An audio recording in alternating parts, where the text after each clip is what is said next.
Hello, আসসালামু আলাইকুম। আমি মনিরুদ্দিন হাসান চৌধুরী। আপনাদের আজকে আমি অনেক দিন পর আসলাম। আপনাদের একটা ফাংশনে একটা অঙ্ক দেখাবো। আশা করি ৩ মিনিটের মধ্যে এটি সম্পূর্ণ হবে। আমরা জানি কি একটা ফাংশন, এখানে কি থাকে, একটা পরাধীন চলক থাকে, একটা স্বাধীন চলক থাকে। তো আমি জানি কি পরাধীন চলক যদি আমি ওয়াই ধরি, তো একটা ফাংশনের মান থাকে কি একটা সমান ওয়াই করলে কি এক্স প্লাস টু। এখানে দেখা যাচ্ছে এক্সের মান, আমি যদি এক্সের মান না বসে আমি ওয়াইয়ের মান পাবো না। তাহলে যে মানটা বসিয়ে অন্য মান পাওয়া যায় ওটাকে কী বলবো? যার মান বসাবো তাকে স্বাধীন চলক বলবো, আর যার মান পাবো ওকে পরাধীন চলক বলবো। এক কথায় বলতে পারে এক্সের নির্দিষ্ট মানের জন্য ওয়াইয়ের মান কী হয়, নির্ণয় হয় অথবা পরিবর্তনশীল। তাহলে এক্স হবে স্বাধীন চলক আর ওয়াই হবে কি পরাধীন চলক। চলেন আমরা একটা ম্যাথ দেখে আসি এর উপর ভিত্তি করে। আমাকে g x equal to x cube plus a square minus 3x minus 6 দেওয়া আছে।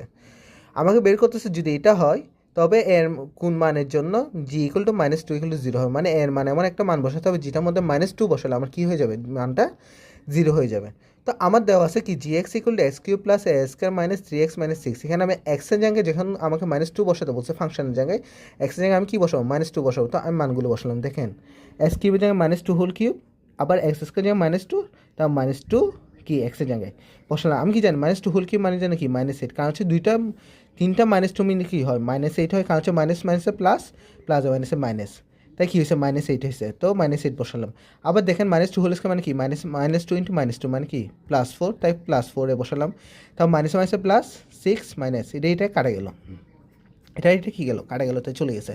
তো আমি একটু প্লাসটা সামনে রেখে মাইনাস এইটটা পরে রাখলাম, তাহলে ফোরে মাইনাস এইট। এখন আমাকে বলছি এটার মান কী হবে, g equal to minus two বসলে কী হওয়ার কথা ছিল, জিরো না। তাহলে আমি লিখতে পারি না ফোর এ মাইনাস প্রশ্ন মতে g equal to minus two equal to zero.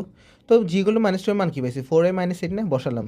তো এইটটা ওই সাইডে পাঠিয়ে দিলে প্লাস এইট হয়ে যাবে। তাহলে আমি যদি ফোরটা ওদিকে পাঠিয়ে দিলে ভাগ হয়ে গেলে কি এইট বাই ফোর, তাহলে টু টু হইলো। তো আমার এর মান কত হলে টু হলে কী হবে, g equal to minus two equal কী হবে মানে জিরো হবে, মানে ফাংশনটায় এর মান যদি আমি টু বসে তাহলে কী হবে, ফাংশনটা আমার কী হবে, জিরো হবে। চলেন আমরা একটু প্রমাণ করে দেখি যে এটা আসলে জিরো হয় কি না। চলেন আমরা এখন প্রমাণ দেখি যে ম্যাথটা আসলে হলো যে আমার এর মান টু বসালে যে এই ফাংশনটা জিরো হবে, মাইনাস টু বসালে এর মান কি আমি টু বসালে কী হবে ফাংশনটা জিরো। তাহলে আমার ফাংশনটা কী ছিল, S Q plus a square minus 3x minus 6। তো আমি জিগুলোটি কী বসাচ্ছি, মাইনাস টু বসালাম, তাহলে এক্সের জায়গায় মাইনাস টু হবে, আর এর মান যেহেতু আমরা কী পাইছি টু বসাবো বসে ফার্স্টে ম্যাথ করে পাইছি, যেহেতু এটা প্রমাণ, এটা কিন্তু ম্যাথের অংশ না, এটা যে আসলে ম্যাথটা হয়েছে এটা প্রমাণ আমি দেখাচ্ছি।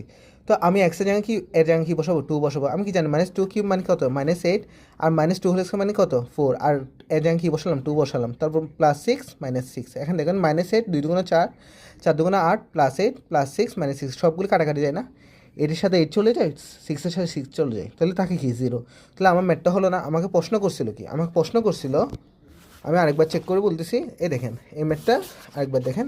আমাকে প্রশ্ন করছিল কি, আমাকে প্রশ্ন করছে যদি g x equal to x cube plus a square minus 3x minus 6